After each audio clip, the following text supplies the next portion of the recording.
Hello hello hello hello dear students, मेरा नाम Faizan and welcome to all of you to this awesome and amazing platform of modern पढ़ाई। ठीक है, तो हम लोगों ने शुरुआत किया था अपने एक नया चैप्टर का, जिस चैप्टर का नाम था टिश्यू। टिश्यू के बेसिक्स के बारे में हम लोग जान चुके हैं। अब हम लोग पढ़ेंगे कि टिश्यू के पार्ट्स क्या क्या है। ये भी मैंने आपको पिछले क्लास में बता चुका था कि टिश्यू कैसे कैसा होता है। उसमें से मैंने आपको इपिथेलियल टिश्यू के बारे में बताया था। इपिथेलियल टिश्यू के भी कुछ पार्ट्स बताए थे। आज हम लोग उसके बारे में कुछ जानेंगे। ठीक है, ये चैप्टर बहुत बड़ा लंबा नहीं करने वाला हूँ मैं, ये आपको बहुत लंबा मिलने वाला भी नहीं है। मैं इसे बहुत ही शॉर्टकट फॉर्म में पढ़ाऊंगा, बस आप ध्यान देते रहिए। और रिवीजन की बात की जाए तो हम लोग बहुत ज़्यादा नहीं पढ़ा था। हम लोग बस इतना याद रखना है कि टिश्यू क्या होता है। Tissue is similar group of cell, similar type का सेल से मिलकर बनने वाला ग्रुप को हम लोग क्या बोलते हैं, टिश्यू बोलते हैं। ठीक है, उसका हम लोग टिश्यू के पार्ट्स पढ़े थे, वो फ्लो चार्ट्स आपके पास सामने में होंगे, वो आप कॉपी में खोल के बैठ सकते हैं। ठीक है, एक और फ्लो चार्ट बनेगी जिसके रिलेटेड हम लोग थोड़ा थोड़े फंक्शंस लिखेंगे, थोड़े थोड़े डिफिनेशंस लिखेंगे, उस चीज़ को नोट डाउन करते जाइए, आप बातों को बोलते जाइए। ठीक है, हम लोग आज क्या पढ़ने वाले, आज हम लोग पढ़ने वाले इपिथेलियल टिश्यू। कौन सा tissue? Epithelial tissue. Epithelial tissue के रिलेटेड आज हम लोग कुछ बात जानेंगे। इपिथेलियल टिश्यू के रिलेटेड आज हम लोग कुछ बात जानेंगे। इपिथेलियल टिश्यू से रिलेटेड हम लोगों को पहले तो ये जान लेते कितना पार्ट होता है। ये मैंने आपको कॉपी में लिख रहा है, बता चुका है। जल्दी से कॉपी खोलिए और उसको देखिए कि कहाँ पे क्या लिखा हुआ है। इपिथेलियल टिश्यू के दो किस्म भाई, सिंपल इपिथेलियल टिश्यू और compound epithelial tissue. Simple epithelial tissue और कंपाउंड इपिथेलियल टिश्यू। मैं पूरा नहीं लिख रहा हूँ। ठीक है, सिंपल इपिथेलियल टिश्यू और कंपाउंड इपिथेलियल टिश्यू, इसका दो गो पार्ट यहाँ पे मौजूद होता है। सिंपल एपिथेलियल टिश्यू का क्या होता है वो देखो, पहले आप लोग डिफिनेशन जानते हैं। ठीक, सिंपल मतलब नाम से समझ में, सिंगल मतलब के एक ही लेयर का बना हुआ होगा, सिंगल लेयर एग्जिस्ट करता होगा इसमें। ठीक है, ये कंसिस्ट सिंगल लेयर, क्या करता है ये कंसिस्ट सिंगल लेयर कंसिस्ट करता है, सिंगल लेयर कंसिस्ट करता है। जबकि compound epithelial tissue single layer consist नहीं करता है। It consist two or more than two layer. It consists two or more than two layers. Consists two or more than two layer. It consists more than two layer. Consists more than one layer। सबसे अच्छा आप बोल सकते हैं more than two और two more than two। ठीक है, मतलब क्या सिंगल कंपाउंड है, मतलब एक से ज़्यादा यहाँ पे मौजूद होगा। कंपाउंड का मतलब यहाँ पे वर्ड ये बनना चाहता है। सिंपल से रिलेटेड यहाँ वर्ड ये बनता है कि ये सिर्फ एक सिंगल लेयर से बना हुआ होगा। बस आप ये चीज़ को याद रखिएगा, तो आपको याद करने की ज़रूरत नहीं पड़ेगी। आप नाम पढ़ के समझ जाओगे कि सिंपल इपिथेलियल टिश्यू मतलब ये सिर्फ एक सिंगल लेयर का बना हुआ है, जबकि ये कंपाउंड इपिथेलियल टिश्यू मतलब ये एक से ज़्यादा सेल का बना हुआ है। ठीक है, ये चीज़ आपको याद करने की ज़रूरत नहीं पड़ेगी। अब हम लोग ये देखते हैं कि इसका फंक्शन क्या होता है। सिंपल इपिथेलियल टिश्यू का फंक्शन क्या होता है। सिंपल इपिथेलियल टिश्यू का फंक्शन होता है, सिंपल इपिथेलियल टिश्यू का फंक्शन होता है एब्जॉर्प्शन या एक्सक्रीशन का अमल ये कराता है। एब्जॉर्प्शन या एक्सक्रीशन का अमल ये कराता है। एब्जॉर्प्शन या एक्सक्रीशन का अमल ये कराता है। एब्जॉर्प्शन या एक्सक्रीशन का अमल ये कराता है। एब्जॉर्प्शन या एक्सक्रीशन वगैरह का अमल ये कराता है। और कंपाउंड इपिथेलियल टिश्यू क्या होता है मैं आपको पहले बता देता हूँ। ये बात आपको पहले क्लास में ही बताई है मैंने कि इसका फंक्शन क्या होता है। ये प्रोटेक्टिव नेचर का होता है। कैसा नेचर का होता है? ये प्रोटेक्टिव नेचर का होता है। प्रोटेक्टिव नेचर का होता है। प्रोटेक्टिव नेचर का होता है। प्रोटेक्टिव नेचर मतलब एज अ स्किन ले लीजिए आप, ये स्किन के तौर पर आपके बॉडी को प्रोटेक्ट का काम करता है। प्रोटेक्ट का काम करता है स्किन, यहाँ पे आप आसानी से ले सकते हैं। हम लोगों ने पढ़ा था सिंपल इपिथेलियल और कंपाउंड इपिथेलियल का भी कुछ पार्ट होते हैं, जिसमें से आपको मुझे सिर्फ सिंपल इपिथेलियल के बताना जरूरी है। ठीक है, तो इसको नोट डाउन कीजिए। हम लोग आगे बढ़ते हैं और सिंपल इपिथेलियल के भी पार्ट्स को जानते हैं। नोट डाउन कीजिए, नोट डाउन कीजिए, पॉज कीजिए, नोट डाउन कीजिए, जल्दी। Okay, note down. चलिए आगे बढ़ते हैं। हम लोग किसके बारे में जानना है? हम लोग को जानना है सिंपल के बारे में। सिंपल के बारे में आप लोगों ने नोट डाउन कर लिया होगा, तो मैं आगे बढ़ता हूँ। ठीक है, सिंपल के बारे में जानते हैं। सिंपल का 3 किस्म होता है। सिंपल का कितना किस्म होता है, सब बातें आपके मैंने पिछली क्लास में लिखा चुके हैं एज अ फ्लो चार्ट के फॉर्म में, पूरा का पूरा फ्लो चार्ट। ठीक है, स्क्वामस इपिथेलियल ये वाला होता है। एक होता है स्क्वामस, एक होता है क्यूबॉइडल। आपको नाम से ही चीज़ें याद हो जानी चाहिए। अगर आप हमसे पढ़ रहे हैं तो एकदम आसानी से आपको नाम से चीज़ें, ज़्यादातर चीज़ें नाम से याद हो जाएगी, जो आपको हार्ड लगेगा। स्क्वामस इपिथेलियम, ये वर्ड कहाँ से आता है इस बात पर ध्यान दीजिए। स्क्वामस वर्ड आपका आता है स्क्वामा से। स्क्वामा का मतलब होता है फ्लैट या टाइल लाइक। आपने घरों में देखा होगा ना कि टाइल लगा हुआ, बहुत किसी के घर में लगा भी होगा। स्क्वामा मतलब टाइल लाइक होता है। कैसा होता है ये? टाइल लाइक फ्लैट होता है, टाइल लाइक होता है, ये एक टाइल लाइक फ्लैट शेप का होता है, कुछ इस प्रकार का आपको ये देखने को मिलेगा। टाइल लाइक शेप का यहाँ पे ये मौजूद होता है, टाइल लाइक शेप का यहाँ पे मौजूद होता है। ठीक है, इसका और कुछ लिख सकते हैं, हाँ, ये इरेगुलर बाउंड्री होता है, मतलब ये टाइल लाइक तो होता है, अच्छी मतलब फ्लैट तो होता है, लेकिन ये पूरी तरीके से हर तरीके से बाउंड्री इसके बराबर नहीं होती है, ये बात आपको ध्यान में रखनी है। इरेगुलर शेप का होता है, कैसा शेप का होता है, इरेगुलर शेप का होता है, इरेगुलर शेप का होता है, इरेगुलर शेप का होता है, इरेगुलर शेप का यहाँ पे ये मौजूद होता है, इरेगुलर शेप का मौजूद होता है। क्यूबॉइडल एपिथेलियम आपको नाम से समझ में आता है, यहाँ पे आप मस्त एकदम क्यूबॉइडल एपिथेलियम क्यूबॉइड से समझ रहे होंगे।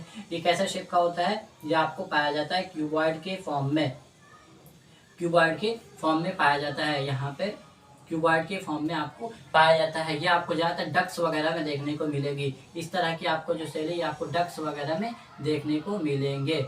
ठीक है, डक्स वगैरह को columnar epithelium, columnar column word से आता है, मतलब कि लंबा होता है, ये लॉन्गर टाइप का होता है।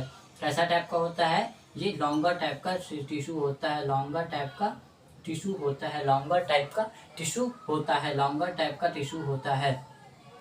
ठीक है, तो हम लोग क्या बोला कि सिंपल टिश्यू होता है, सिंपल के 3 किस्म होते हैं, squamous epithelium, cuboidal epithelium, columnar epithelium. Squamous के नीचे है तो हम लोग पता है स्क्वामा होता है, स्क्वामा वर्ड किसके लिए इस्तेमाल करते हैं हम लोग, फ्लैट चीज के लिए। ठीक है, फ्लैट चीज के लिए इस्तेमाल के लिए फ्लैट बोलते हैं, टाइल लाइक या फिर यहाँ पे फ्लैट भी लिख ही दे रहा हूँ आपके आसानी के लिए कि आप यहाँ पे समझ जाए चीज़ों को। फ्लैट लाइक होता है या टाइल होता है, चिपटा बोल सकते हैं, लेकिन इसकी बाउंड्री रेगुलर नहीं होती, इरेगुलर होती है। ठीक है, क्यूबॉइडल वर्ड आप समझ रहे हैं, क्यूबॉइड से आता मतलब ये कैसे शेप का होगा, क्यूबॉइड शेप का होगा, मतलब इसकी ज़्यादातर किस तरह की चीजें हम देखने को मिलेंगे, डक्स में देखने को मिलेंगे। कोलमनार मतलब लंबा होता है, लॉन्गर टाइप के ये टिश्यू यहाँ पे मौजूद होता है। ठीक है, इसको जल्दी से नोट डाउन कीजिए, हम लोग आगे की तरफ बढ़ते हैं। ठीक है, जल्दी नोट डाउन कीजिए, हो गया नोट डाउन। चलिए आगे बढ़ते हैं, अब हम लोग को आगे बढ़ना है। कंपाउंड की अब यहाँ हमें ज़रूरत नहीं है, अब हम लोग यहाँ पे थोड़ा नया चीज़ पढ़ने वाले हैं। नया मतलब टिश्यू, एक नए टिश्यू के बारे में जानने वाले हैं। ये वो टिश्यू का नाम है स्केलेटल कनेक्टिव टिश्यू। स्केलेटल आपको नाम से फिर से समझ में आ रहा होगा मेरी बात को, मैं क्या कहना चाह रहा हूँ। स्केलेटल से रिलेटेड हुआ skeletal connective tissue, skeletal connective tissue, skeletal connective tissue, skeletal connective tissue यहाँ पे मौजूद होता है। स्केलेटल कनेक्टिव टिश्यू के भी 2 पार्ट होते हैं, स्केलेटल कनेक्टिव टिश्यू के भी 2 पार्ट होते हैं। पहला पार्ट का नाम क्या आता है, आप लोग नहीं मैं बताता हूँ। पहला पार्ट का नाम आता है कार्टिलेज। क्या होता है, कार्टिलेज। अब आपको यहाँ पे एक बहुत इंटरेस्टिंग चीज जानने को मिलेगी, कार्टिलेज। और यहाँ पे आता है आपका बोन, बोन भी एक तरह का आपका टिश्यू ही होता है। ठीक है, एक कार्टिलेज क्या होता है, कार्टिलेज के बारे में हम ये लिख सकते हैं कि harder than dense connective tissue, harder than dense connective tissue, harder than dense connective tissue. अब आप ये सोच करके घबराइएगा मत कि सर ने बताया ही नहीं डेंस कनेक्टिव टिश्यू क्या है। ये बात आप समझ लीजिए कि डेंस मतलब क्या, उसका डेंसिटी ज़्यादा होगा, मतलब कोई भी ऐसा टिश्यू जिसका डेंसिटी ज़्यादा है ये उससे भी ज़्यादा सख्त होता है। ठीक है, dense connective tissue, harder than dense connective tissue. But मुद्दा यहाँ पे होता है, बट सॉफ्टर देन बोन। क्या होता है, softer then bone, softer then bone. ये बोन से बहुत ही नहीं, लेकिन थोड़ा कम सॉफ्ट होता है, थोड़ा कम हार्ड होता है। और बोन क्या होता है, बोन आपका सबसे हार्डेस्ट टिश्यू के नाम पे जाना जाता है। बोन कैसा टिश्यू है, वो बोलते हैं कि which tissue is called as hardest tissue, तो आप यहाँ पे नाम बोन का दे सकते हैं। बोन को हम लोग हार्डेस्ट टिश्यू के नाम से जानते हैं, hardest tissue of the body, hardest tissue के नाम से हम लोग यहाँ पे बोन को जानते हैं। ठीक है, कुछ इस प्रकार का आपको देखने को मिलेगा। ये आप न्यूरॉन समझ रहे होंगे, लेकिन ये न्यूरॉन नहीं, इसके अंदर एक फ्लूइड होता है जो आरबीसी वगैरह हम लोग जिसको बोलते हैं। और यहाँ पे आपको कुछ कार्टिलेज इस फॉर्म में देखने को मिलते हैं, कार्टिलेज इस फॉर्म में देखने को मिलते हैं। यहाँ पे भी लिक्विड होता है। ठीक है, यहाँ पे भी लिक्विड होता है। बोन का ओरिजिन क्या है, ऑइस्टोफेगस ओरिजिन से होता है, ऑइस्टोफेगस ओरिजिन से होता है। ऑइस्टोफेगस क्या है, ये बात तो आपको 11th में ही समझ में आएगी, मैं अभी समझाने जाऊंगा तो आपको ये बात समझ में आने वाली यहाँ पे नहीं है। ठीक है। तो आज हम लोगों ने ये अब तक क्या पढ़ा कि एपिथेलियल टिश्यू होते हैं। एपिथेलियल टिश्यू के कितना पार्ट होता है, एक सिंपल होता है, एक कंपाउंड होता है। सिंपल के बारे में पढ़ा कि कैसा होता है, एक लेयर से जो बना होता है उसको सिंपल बोलते हैं। कंपाउंड क्या होता है, जो मोर देन वन लेयर से बना हुआ होता है। सिंपल के नीचे आए तो हम लोग को 3 और भाग मिले, एक स्क्वामस, एक कोलमनार, एक क्यूबॉइडल। स्क्वामस मतलब फ्लैट लाइक होता है, जो चिपटा होता है लेकिन उसका बाउंड्री इरेगुलर होता है। स्क्वामस के नीचे आएंगे तो हम स्क्वामस के बगल में एक और आता है क्यूबॉइडल टिश्यू, जो क्यूब लाइक का होता है, जिससे ज्यादातर डक्ट्स बनते हैं। उसके बाद आते हैं कोलमनार, जो कि लॉन्गर टाइप के होते हैं। क्यूबॉइडल में आए, क्यूबॉइडल में पार्ट नहीं था, लेकिन क्यूबॉइडल का क्या डिफिनेशन का है कि इसके पास मोर देन वन टिश्यू होता है। ये कैसा नेचर का होता है, ये प्रोटेक्टिव नेचर का होता है, मतलब एज अ स्किन। आपके बॉडी में जो स्किन है वो एक क्यूब कंपाउंड एपिथेलियल टिश्यू है।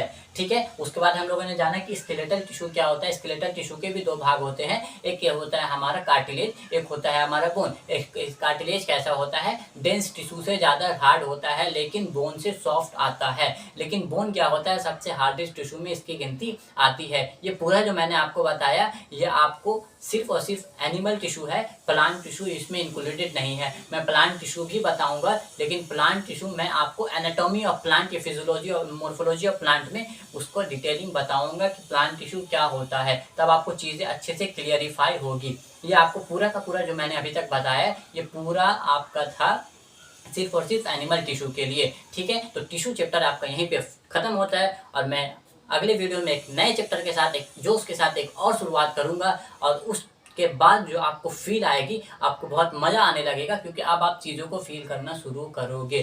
ठीक है। अब जो हम लोग चैप्टर पढ़ेंगे वो हम लोग रेस्पिरेशन से रिलेटेड पढ़ेंगे कि हम लोग सांस कैसे लेते हैं। अब आपको रियल मज़ा आएगा जो आपका बायोलॉजी है। अब आप फील होगे बायोलॉजी को जब आप सांस लेते हुए मैकेनिज्म को फील करोगे तो। ठीक है। इस चीज़ों को नोट डाउन कीजिए। तब तक के लिए मेरा नाम है फैजान। जय हिंद।